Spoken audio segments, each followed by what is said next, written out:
Good morning, friends. Mark Holmes here with my buddy Cowboy Joe Boo, and as always, thank you guys for watching, commenting, and subscribing to the Joe Boo Sports Report. Without you guys, man, this literally does not work.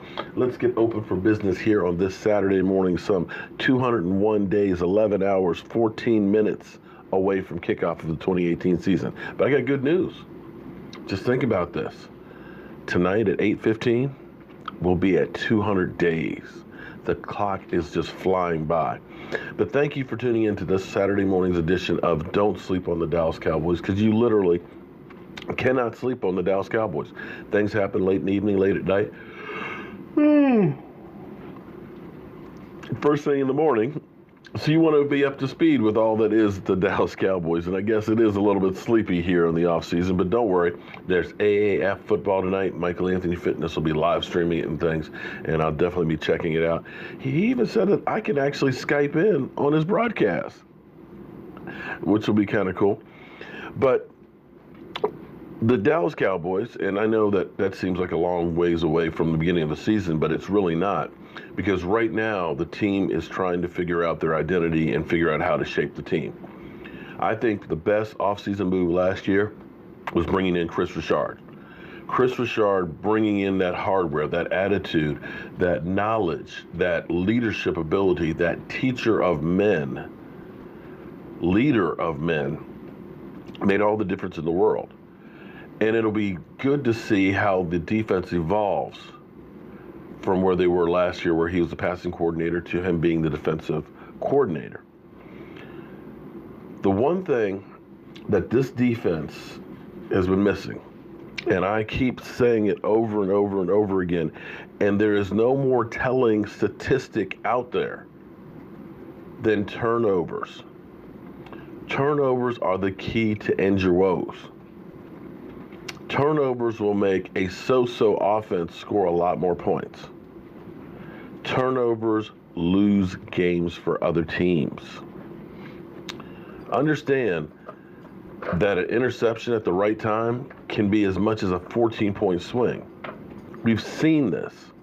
I remember, and I love remembering this, because this was one of those ones where you basically bitch slapped the Washington Redskins. But the Washington Redskins against the Dallas Cowboys, living it and being there live. The Redskins up a score in the red zone, late in the fourth quarter. The opportunity to make it a two-possession game. Kirk Cousins throws an interception in the end zone, leaving it as a one-possession game, and enough time for the Dallas Cowboys to drive down the field, score, with Alfred Morris, mind you, running it in and basically swinging for the fences. That's what turnovers can do for you. Had they scored that touchdown, we lose that game. Make no ifs, ands, or buts about it. We lose that game. And that's how critical turnovers are. Seattle Seahawks, they beat us for no other reason than those two interceptions that Earl Thomas got from us. And since 2014, where we were second in taking the ball away with a defense that wasn't great, but because they took the ball away, it gave our offense more opportunities. We were only ranked 19th in the NFL in defense, yet we ended up winning our division, going 12-4, and we're a catch no catch away from being in the Super Bowl, in the NFC Championship game. But as we look here, you know, I'm getting to be more of a numbers guy and a stat guy and things like that to try and back up my points. I get told that I keep pulling things out my rear end, that I'm full of crap. But at least when I have a point to give, I will at least give some numbers or information to try and back it up. But I want you to take a look at the takeaway giveaway here list from last year. And Seattle does what Seattle always does, which is they're one of the top teams.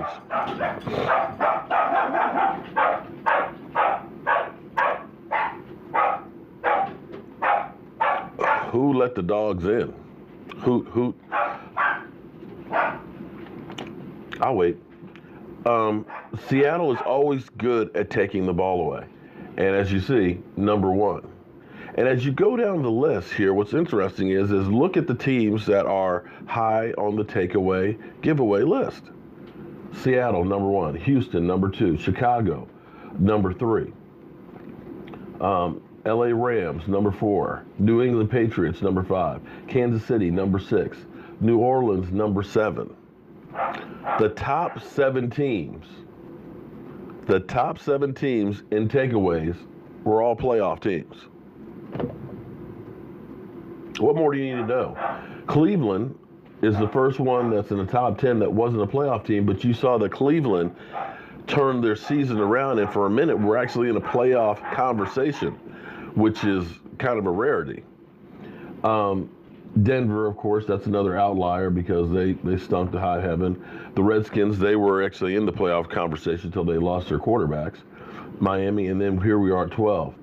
We're one of the few teams out there that were playoff teams that didn't get the ball away in the top 10. I mean, the Eagles, they're way down here at 25, but they're more of the exception than the rule.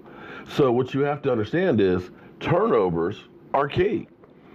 And that's one of those things that become an attitude. Now, with Kris Richard being our defensive coordinator, one of the things that you remember with their defense between Cam Chancellor and Earl Thomas and Richard Sherman is they were guys with a bit of an edge and a bit of an attitude and basically challenged the receivers. They challenged the receivers completely. One of the things I hated before we got Kris Richard was seeing that 8-yard cushion because you're getting eat up on the short pass plays. 1, 2, 3, hit, boom. There's not enough time for you to close that space on that play. And we kept getting beaten. And the other thing that does for you, it's more of a bend, don't break mentality that will give you the short stuff. We're just not going to let you get beat deep. But the problem with that is you don't get the turnovers. And more than anything else, the turnovers are what we were lacking. The interceptions. Look at this list. Look at it. Here's the interceptions. 12, 15, 27, 18, 18, 15, 12, 17, 17, 15, 21. Dallas Cowboys, 9. Even below us, 15, 16, 15, 12, 13, 13. Not until you get to 19th do you see anybody else under 10 interceptions. That's pathetic. And to think that your linebacker got 2 of them. Van Der Esch. If we are going to succeed, there's no place more that we have to change the narrative, and that's taking the ball away. Take a look here, because again, I like to try and now support what I'm talking about here. With Kris Richard as their passing coordinator, in 2012, Seattle went 11-5, okay? Take a look at this. Their defense, number 1 in points, 4th in yardage, but take a look at the turnovers that they got. 30, where is it? The turnovers. 31. 31 takeaways. Their offense wasn't that great, 9 and 17, but because they got more opportunities with the ball because of the takeaways, they scored more points. And if you go to, let's go to the next year. This is a Pro Football Reference. I love using Pro Football Reference. To me, it's one of the better sites to use, getting your statistics stuff, and I try to use the same one as much as possible. But as we look here, their Super Bowl season, take a look. They were 8th in point scoring, 17th in yardage. But their defense was 1st in yardage, 1st in points, 1st in takeaways. That's all you need to know. And if we can get Kris Richard getting this defense to take the ball away, guys, that's the road to the Super Bowl. And that brings me back to Kris Richard and Earl Thomas. That's right. You thought I was going to go through without talking about Earl Thomas, didn't you? Didn't you? One Earl Thomas. Earl Thomas is one of those guys. Xavier Woods is too. Xavier Woods is a guy in college who had a nose for the football and always seemed to be in the right place at the right time. Still needs time to develop. But Earl Thomas is one of those guys that seems to be at the right place at the right time. And I'm curious on the stats because I don't know exactly how many. He's got 28 takeaways in his career. Last season, he had 3 in 4 games. He literally in 4 games would have led the Dallas Cowboys.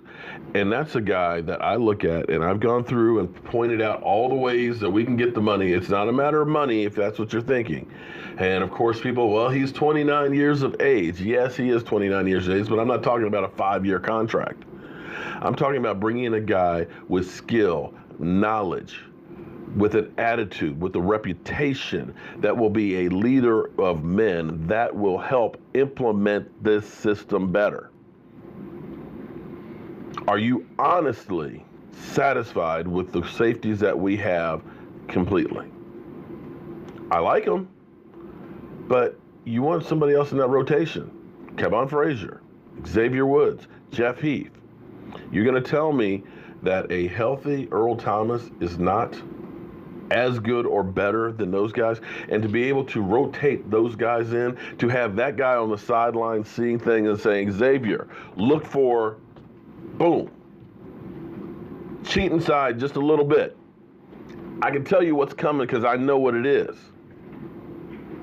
And that will be the difference if we are going to try and make it to the Super Bowl. We have got to get turnovers. We have to. You can have a so-so defense, but if they take the ball away, it's going to be a great defense, and it's going to help you win. You can have a great defense to stop people in yardage, but if you don't give your offense opportunities in good field position, it doesn't do you a damn bit of good.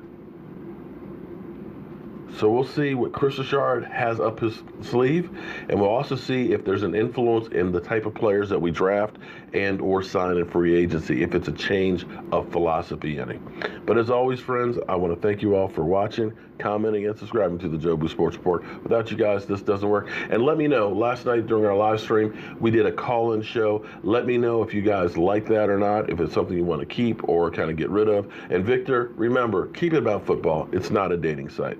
I'll see you guys soon.